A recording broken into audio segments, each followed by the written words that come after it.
Hello, Team MIT Solve. This is Kovid Bhadari. I am the team lead for PragyaPath. Pragya in Hindi is knowledge, Gyan. Path is the path. PragyaPath is the path to knowledge. In India, and I think all over the world, the measure of a child's value often is put towards his academic scores. And even within those, particularly focused on his literacy and numeracy scores because they are easy to evaluate, and then his academic scores in social sciences and math and English and Hindi, Sanskrit, whatever.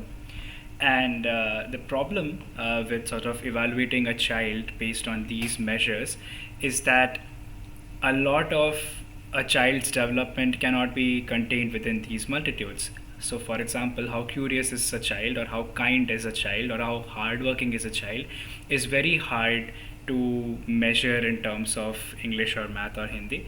And while teachers do a very good job of trying to explain a child's overall holistic development to a parent, some teachers, not all teachers, in during parents teachers meetings, it gets harder to quantify or to give very specific sort of data or examples or graphs in a way that parents understand the way that their child is progressing holistically and not just academically.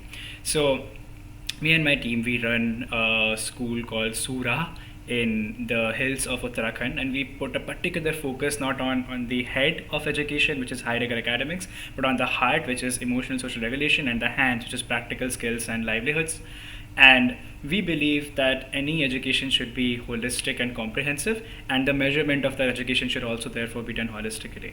So we're coming up with PragyaPath, which is a way for teachers, particularly teachers in low tech, low income neighborhoods with not a lot of understanding of technology, to measure and write down observations of children's holistic growth, and an AI layer which summarizes and presents that in a low tech but highly visual format to parents, so that a parent can always keep track of a holistic growth of a child, and a teacher just has to write down observations, and most of the work of the heavy lifting will be done by AI. And we believe this is important because this is the first step to recognizing that a child's development happens in a multifaceted way, and the first step to solving and helping capture that multifaceted development of a child. So we hope you'll be able to join us, and thank you so much for listening to this pitch.